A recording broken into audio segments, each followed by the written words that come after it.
Well, for me, it was frightening on a couple of levels because I've never, in all the time that I've been coming to London, and It was frightening on many levels, because for decades Sammy Davis Jr. kept a storage unit under a fake name, paying cash every month until his death, leaving it untouched in a Burbank warehouse for more than 30 years.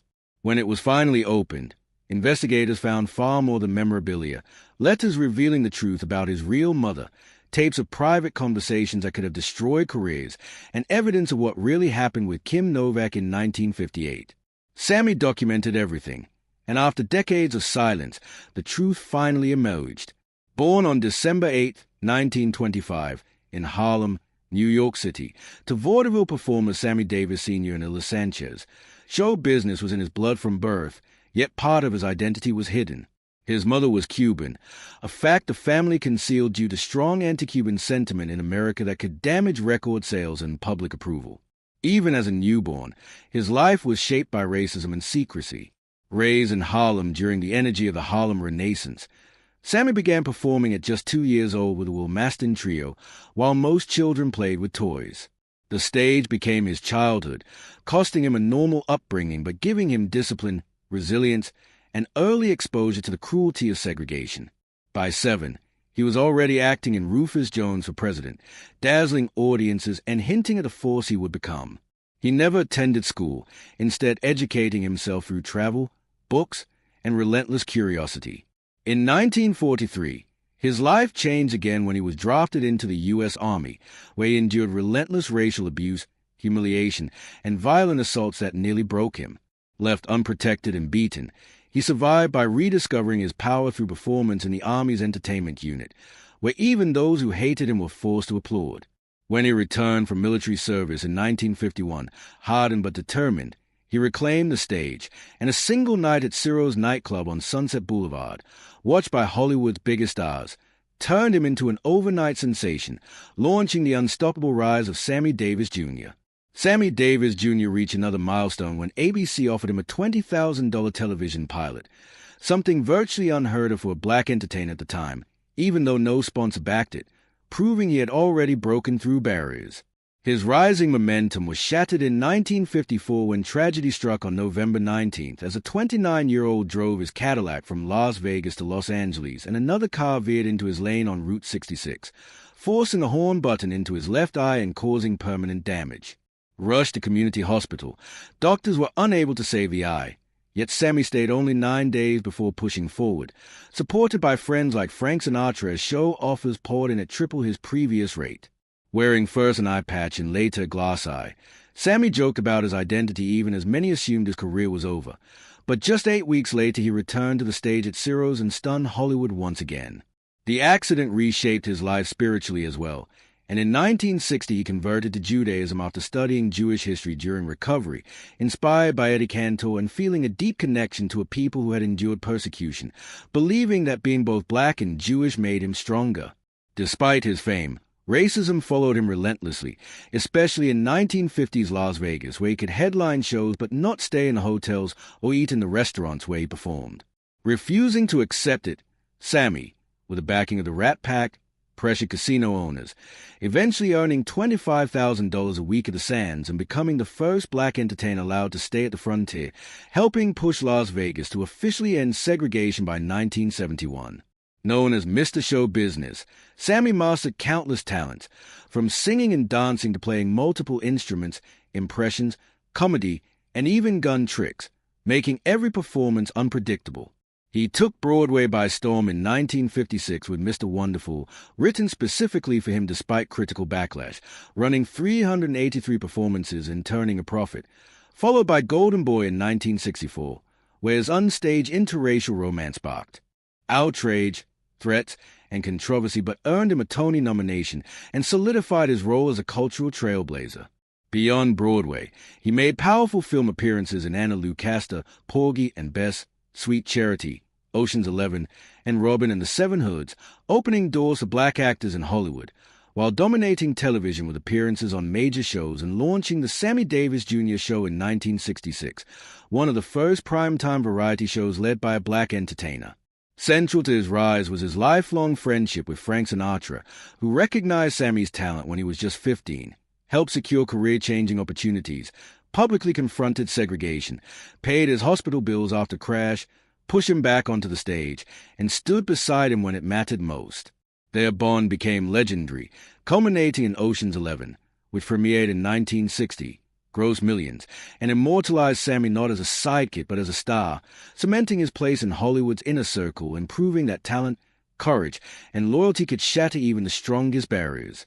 Segregation once forced Sammy Davis Jr. to stay miles away from the very hotels where he headlined, but he refused to accept it, becoming the first black entertainer to receive free room and board at the Frontier, a breakthrough that helped dismantle Las Vegas's color barrier. He continued pushing for change, supporting civil rights protests, and even buying a stake in the Tropicana.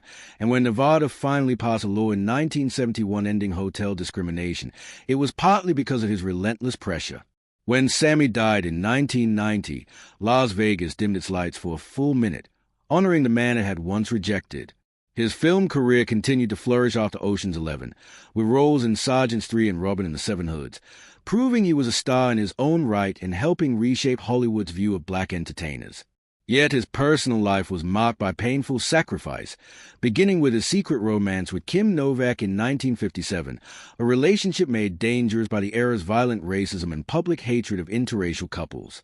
When false engagement rumors spread in 1958, studios panicked and mobsters tied to Columbia Pictures kidnapped Sammy, threatening his remaining eye and his life unless he ended the relationship.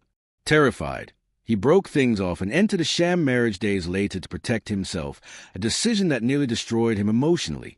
His later marriage to Swedish actress May-Britt in 1960 became another act of defiance against racism, as interracial marriage was still illegal in much of the country, forcing their wedding into his home after bomb threats shut down their synagogue ceremony. The backlash was brutal. Swastikas vandalized their property, Britt lost a film career, and Sammy was disinvited from President Kennedy's inauguration. Despite raising 3 children together, the strain of public hatred, relentless touring, and Sammy's infidelities led to their divorce in 1968, after which he spiraled into drug and alcohol addiction, masking private misery behind a dazzling public persona. His 1970 marriage to dancer Alto Vice Gore brought moments of stability as she stood by him through addiction and throat cancer, but their life remained chaotic, ending in financial ruin after his death when she was left with massive tax debt and poverty.